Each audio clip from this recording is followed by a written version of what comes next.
હાલમાં ચાલી રહેલ ખેડૂતોના રાષ્ટ્રવ્યાપી આંદોલનના સમર્થનમાં શિવશક્તિ ભીમશક્તિ માઇનોરિટી ફાઉન્ડેશને પણ ઝંપલાવીને સુરત કલેક્ટર થકી વડાપ્રધાનને આવેદનપત્ર આપીને ખેડૂતોની માંગણી પૂર્ણ કરવા માટે માંગ કરી છે। કેન્દ્ર સરકાર દ્વારા કૃષિલક્ષી 3 કાયદાઓ બનાવ્યા છે, જે કાયદાઓનો ખેડૂતો વિરોધ કરી રહ્યા છે। ખેડૂત વિરોધી કાયદા હોવાની બૂમ સાથે છેલ્લા ઘણા દિવસોથી પંજાબ સહિતના ખેડૂતોએ દિલ્હી કૂચ પણ કરી છે। જોકે હજુ સુધી આ કાયદાઓ અંગે કોઈ નિવેડો આવ્યો નથી। ત્યારે સુરતમાં શિવશક્તિ ભીમશક્તિ માઇનોરિટી ફાઉન્ડેશન દ્વારા ખેડૂત વિરોધી 3 કૃષિ કાયદાઓ રદ કરી દેશના અન્નદાતાઓની માંગણી સ્વીકારવાની માંગ સાથે સુરત કલેક્ટર થકી વડાપ્રધાન નરેન્દ્ર મોદીને આવેદનપત્ર આપી રજૂઆત કરી હતી। Sureshbhai Sonawane ex municipal councillor Shivshakti Bhimshakti minority foundation અને રાષ્ટ્રીય મજદૂર સેના યુનિયન અગ્રણી।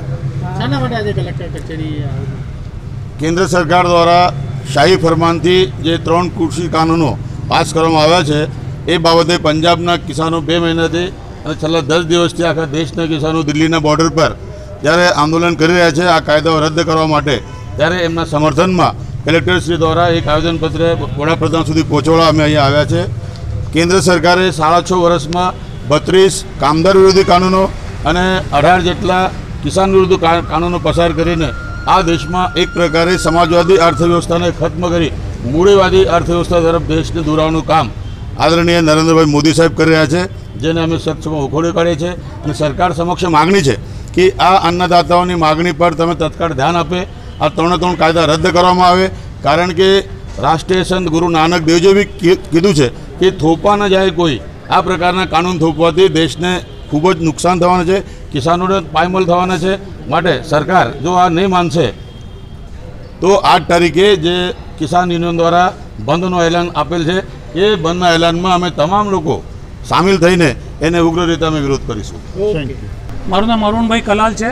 હું શિવસેના સુરત જિલ્લા અધ્યક્ષ તથા શિવશક્તિ ભીમશક્તિ માઇનોરિટી ફાઉન્ડેશનમાંથી અમે લોકો આજે જે સરકારની ખેડૂત વિરોધી નીતિ છે એનો વિરોધ કરવા અમે આવ્યા છીએ।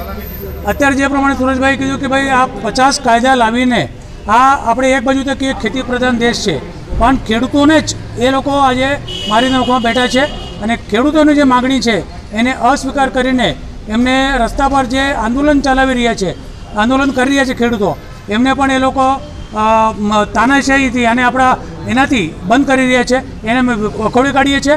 અને 8 તારીખ સુધી અગર એને મંજૂર ના કરવામાં આવે તો અમે લોકો રસ્તા પર ઉતરીને આંદોલનને અમારું સમર્થન છે અને અમે પણ આંદોલનમાં સહભાગી છીએ। એક તરફ દિલ્હીમાં હાલ ખેડૂતોનું આંદોલન ચાલી રહ્યું છે, ત્યારે હવે આંદોલન સમગ્ર દેશમાં ફેલાય તેવી શક્યતાઓ પણ જોવાઈ રહી છે। Bureau report, Surat.